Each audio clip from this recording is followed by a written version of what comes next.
President Cyril Ramaphosa set out the ANC's priority points for the year during his speech on Saturday. These actions include renewing the ANC and holding a national dialogue in building a better South Africa. This is the first January 8 statement since the formation of the Government of National Unity after the ANC performed poorly at the polls. Joining us now to unpack the priorities set out by the party's National Executive Committee, as outlined by the President. We are now joined by the ANC's National Chairperson, Gwede Mantashe. Thank you so much for making time for us this morning. Morning, Aldrin. Morning to the viewers. I think sometimes what happens is that people tend to confuse the NEC statement on January 8 to mean that it is the President's speech. It's not the President's speech. It is the National Executive Committee statement for the year. And the President presents it on our behalf. Yeah. So how then should we understand the language that is being used? I saw yesterday, on Saturday, when I tweeted what the President was saying as he was reading out the statement, and one of them is that we will instruct government, or no, we expect of government, and people arguing that, but this is the leader of government, is the President of the ANC. No, but the ANC is a party. It doesn't dissolve into the Government of National Unity. It remains the party. And it represents particular principles. That's why, for example, if you look into the theme of the year, is the year of renewal, to make the ANC a more effective instrument in the hands of the people. So that means when we govern, we must be an instrument in the hands of the people. It's not an ANC governing for itself. For its own purposes, and that's why it put emphasis a clause in the Freedom Charter of people shall govern and people shall share in the country's wealth. That is what the ANC should stand for and should continue doing so. It's not doing it for itself. Yeah. Okay, let's speak about, before we go to the priorities, the theme around renewal. And it's not the first time that the ANC has spoken about its renewal. The party even has an organizational renewal document that I think it's after every 5 years that gets presented, and there's discussions around what is in the organizational renewal document. Why do you think renewal is so elusive for the party? It's not elusive. The only confusion is that people think that renewal is an event. Renewal is not an event, it's a process. It will take place over a period of time. It's a program. It must be followed through, step by step. Every small improvement. You remember when we adopted this theme of renewal, all our leagues were not functioning. All our leagues today are in good standing. That is the process of renewal. And many other things are going to happen step by step. That is renewal. It is like the National Democratic Revolution. Many think that there's no National Democratic Revolution because they think it's an event, it's a process. It takes place over a period of time. It has advances, it has setbacks. It has advances and it has setbacks. And what are some of those setbacks, do you think? Setbacks is the failure to get majority in the 29th May 2024 elections. That was a massive setback, because it meant the ANC will have to use its brain quicker to ensure that there's governance and it protects state power without having a majority. Hence, we had the Government of National Unity. And many of the people who criticize Government of National Unity start at the Government of National Unity. They don't start at losing the majority. And therefore, because you lost majority, how would you make sure that there's government, there's stability in the country, there's no war? You see, in many countries, when a ruling party loses power, there is war, there is instability. We had to ensure that we take the responsibility of ensuring that there is stability and there is government in the country. Yeah. With that loss of power, the NEC statement speaks about some of the reasons behind it, is looking at, yes, internally with the parties, of course, looking at the branches and the status of the branches. Yes. But then externally, where you are in government, is the performance of the economy and also poor service delivery or lack of service delivery in certain cases. To what extent does the ANC then say that perhaps maybe it is our policies that have led to that poor economic outcome that we are currently experiencing? Or what would you say is at fault or with the economy? Execution and policy are not the same. You may have good policies but poor execution.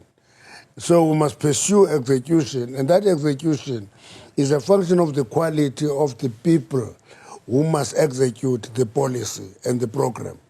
If you don't execute, even if your policy is good, you will not succeed.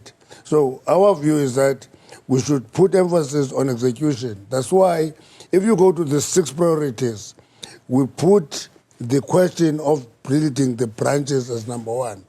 Because somebody thinks that the ANC is the NEC. No, it is not. The ANC is its membership, which is in the branches. And quality of members determine the performance of the ANC, because the ANC is a wall-to-wall party. It must have presence in every ward, and it must perform in every ward. Sometimes members of the ANC write in social media that the NEC must do this and NW must do that.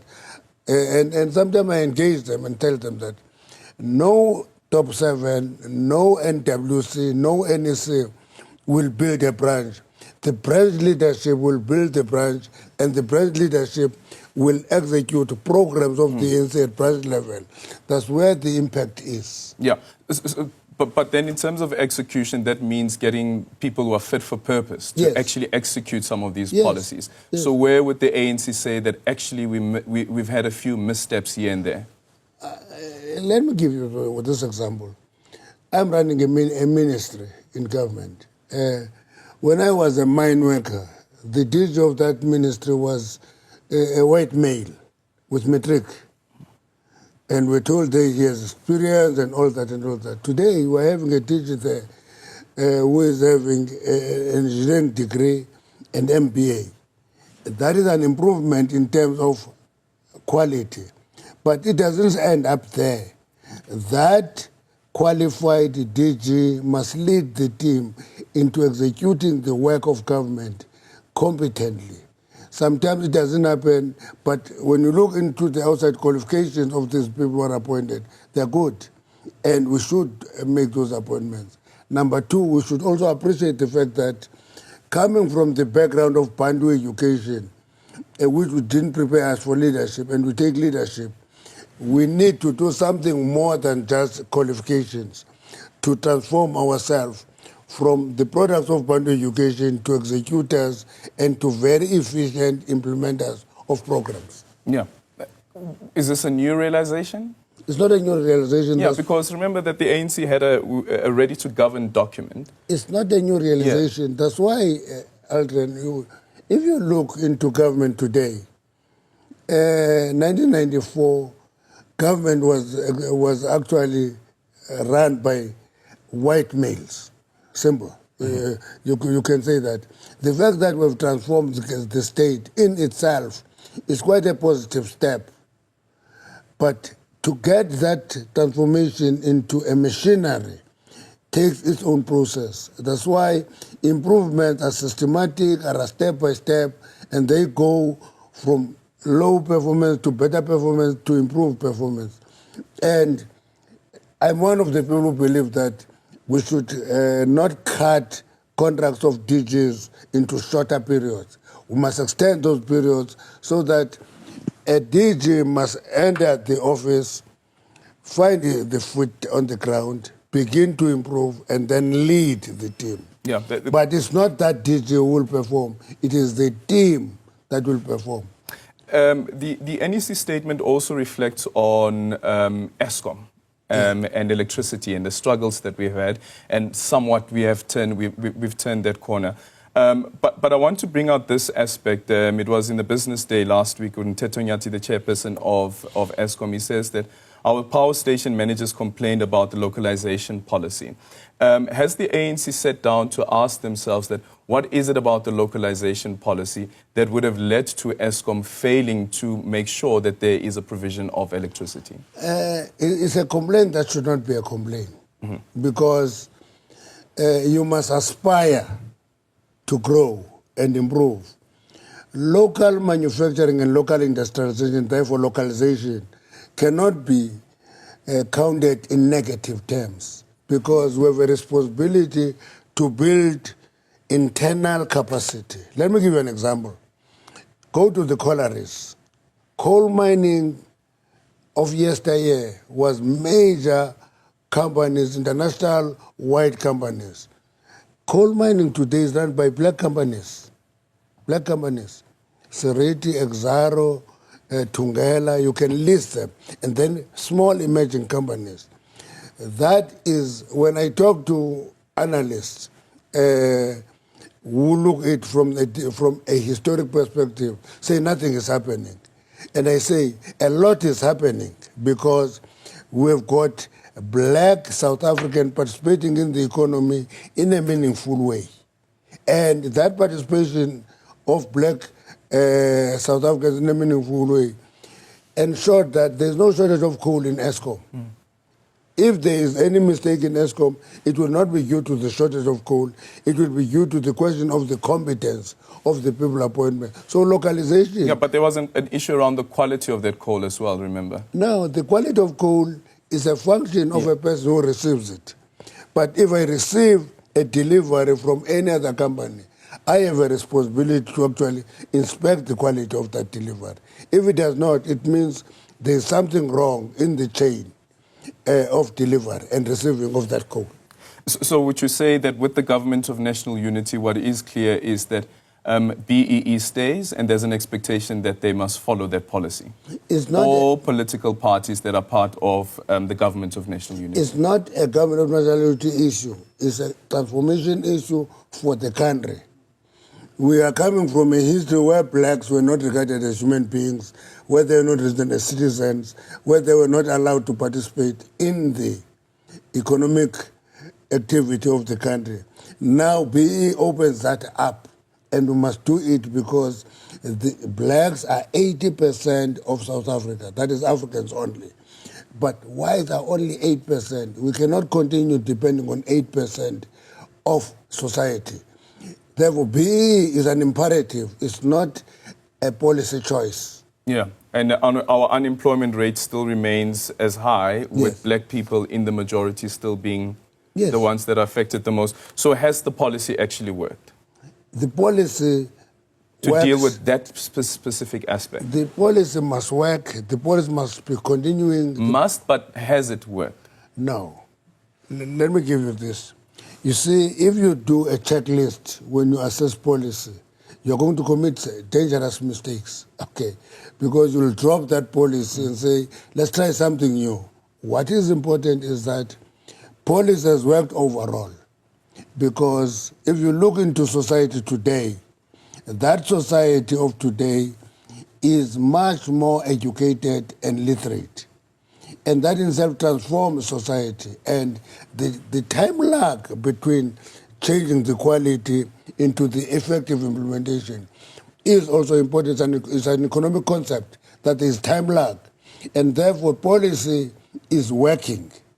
And the policy will have to work. In the statement, when President presented the statement, he put the question of inclusive economic growth and employment creation as a priority. And therefore, we must focus on that issue. And it should not be a theoretical issue.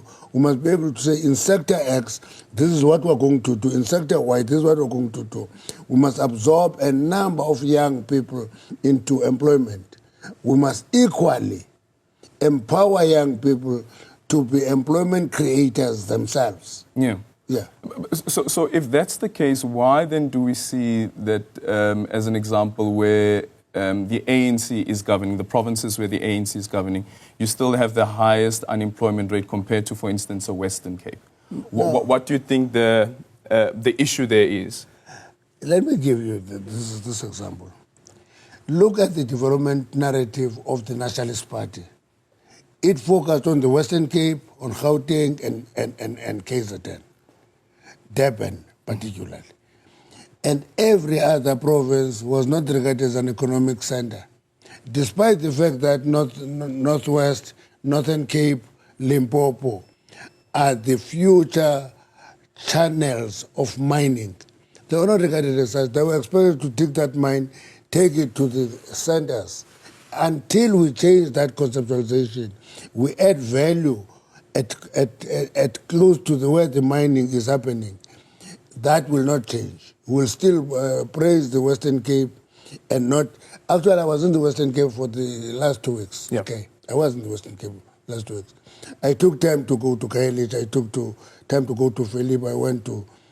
and I also took time to travel around the mountain and went past the 12 Apostles and see the difference between Khayelitsha, Gugulethu, Nyanga, Langa, and Hout Bay, Camps Bay, and all those areas.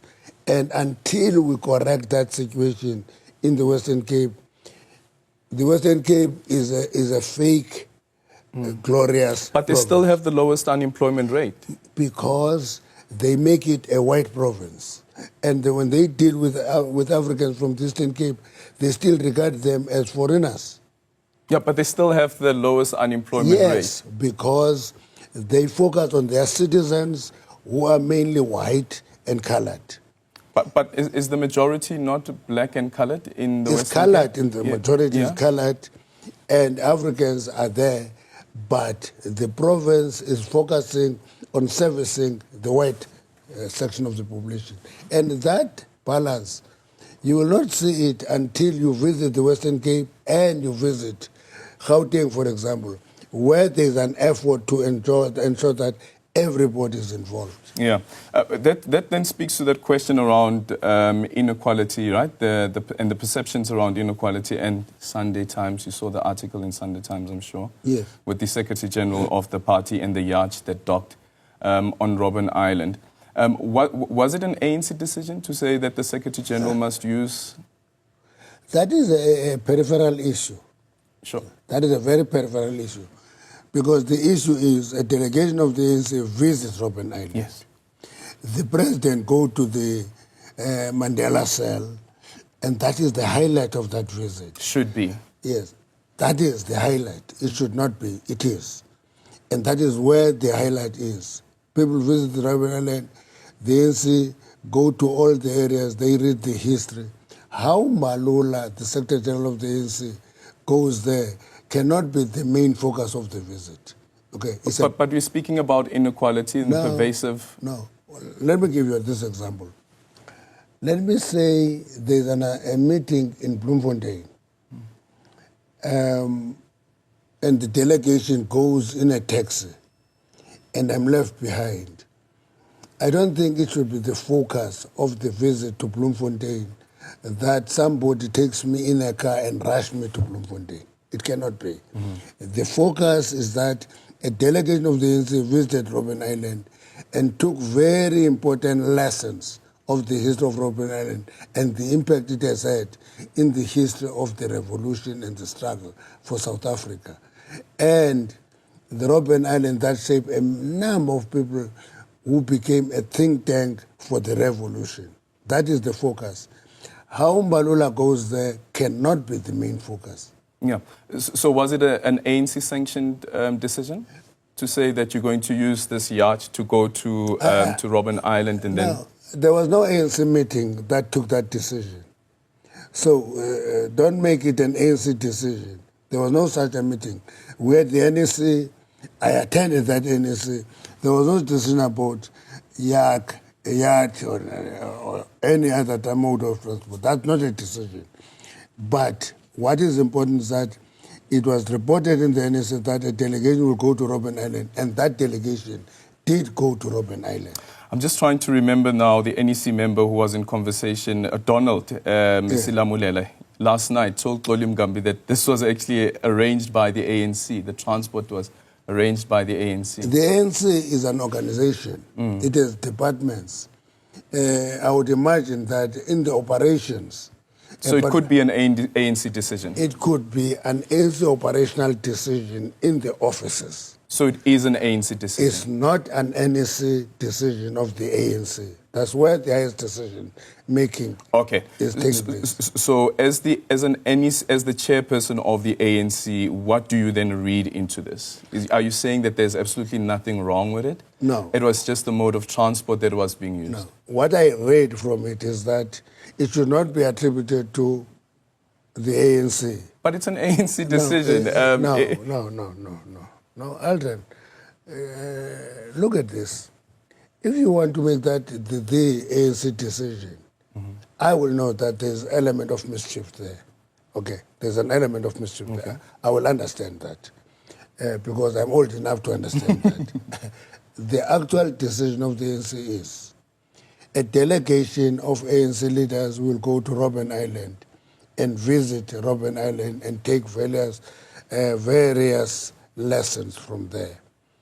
If in the process one of the officials take a yacht with a businessman to that place, cannot be the ANC decision.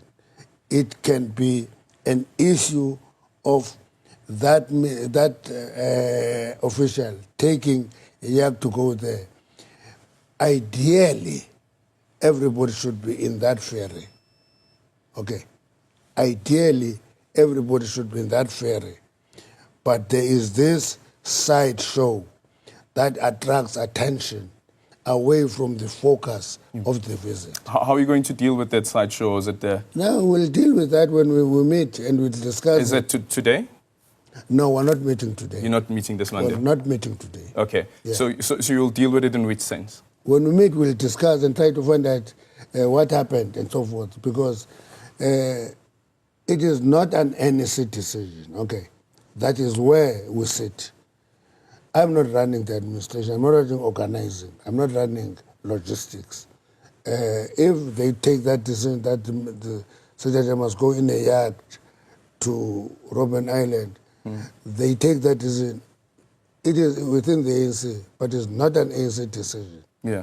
Okay. Yeah. What image do you think it leaves people with, considering that, for instance, when the NEC statement starts off, it starts off with the president reflecting that where we are right now, he says that this is where wealth and poverty converge. It's a convergence of wealth and poverty, yes, where theft was committed.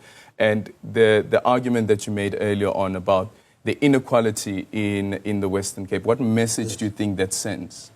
No, the message says, all the message that it says to all of us is our ability to be sensitive to perception.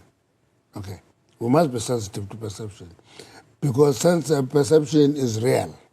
Okay, that is the message I'm taking from it. But the main issue is that the focus can never be on the yacht. It should be on the delegation visiting Robben Island.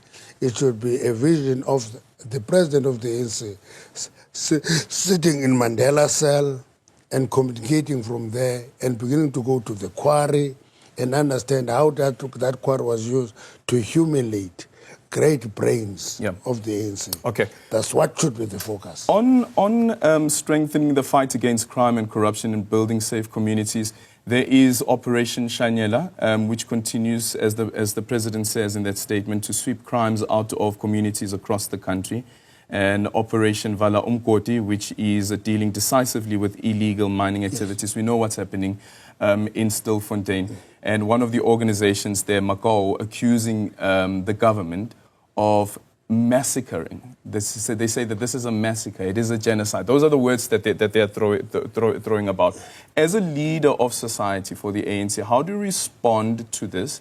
And also the ability of its own deployees like yourself to say, how do we deal with the issue around illegal mining in the country? Aldrin, one of the things that surprises me in South Africa is when South Africans will throw human rights at the center of criminal activity. That worries me. Because it means once you throw human rights at the heart of a criminal activity, it means you are preaching tolerance for criminality. That's what we should do. Mm-hmm. And Makua should also take more care not to promote criminality and say we must protect criminality against justice and fairness. I have consistently making the point that the question of illegal mining is a criminal activity. When they said mining must deal with it, I said, then you will have to tell Finance Department to deal with cash highs. Those are equal criminal activity. You know that question of trade of illicit minerals is estimated to be about 60 billion in 2024. That is a lot of leakage from the value of the economy. And therefore, we cannot be merciful in dealing with that criminal activity. We must deal with it as a crime and appreciate that people are underground. It's a voluntary entering into a risky place. It's a voluntary activity by an individual who goes to a dangerous place voluntarily. When I was a trade unionist, one of the things that I fought for, it is in the law today, is that miners must refuse to enter a dangerous place. That is the law today. Yeah, well, some say that they have been abducted, they have been kidnapped and so forth, that they were misled and so forth. But those are other issues that will be dealt with at a later stage. But I want to bring in the aspect about the owners of Biffelfontein's mine, Harmony Gold. They stopped operations in 2015. They still don't have a closure certificate. Shouldn't they be the ones who are responsible too? There is Buffalo's Gold. Yeah. It's a company on its own, which is operated by Chinese. So it's not a derelict and ownerless mine. That's why in the discussion of the rescue operation, we dragged them in and said, you must be part of this. If you say you still have no money to operate this area, but you must be here and take responsibility, and then we'll see how to assist the operation. But it is not a derelict and ownerless mine. So it's not Harmony, it is Buffalo's Gold. Buffalo's Gold. Yes. Okay. So are they funding this current operation? No, that current operation, they take the responsibility. But we had to raise funds from various sources, including my department, by the way. Including my department. We raised the fund, we had to talk to the Mineral Council, we had to talk to many people to fund the operation. But Buffalo's Gold, we have consistently said, take the responsibility, because when you take shape in your operation, you'll have to refund us. Yeah. And that's it. Okay. A final, are you at liberty to share the amount? No. You can't? I can't. It's not the 12 million rand that has been reported? I don't know how much it is, because it will depend. It's a moving target. Okay. For example, we say we are giving a notice of 10 days. But the operators have come up with, as I said, maybe it may take a bit longer. So that means that is a moving target. You can't say it's this amount. Okay. Final one is on last year, the NWC, this issue around the KZN as well as Gauteng, the decision on whether to disband or not, and the three options that the Secretary General has said is available. What happens now? The NWC will have to meet and take a firm decision and go to the NEC, and the NEC takes a decision. Also, the NWC is meeting today? Not today. Not today. Yes. Okay, so there's going to be an NWC meeting. Yes. Does the NWC then say that this is the report that we submit to the NEC and this is our recommendation? The NWC processes every work that goes to the NEC and make recommendation, and the NEC takes decision. Okay, then. Thank you so much for your time. National Chairperson of the ANC, Gwede Mantashe, and also the Minister of Mineral Resources. Thank you so much for making time for us.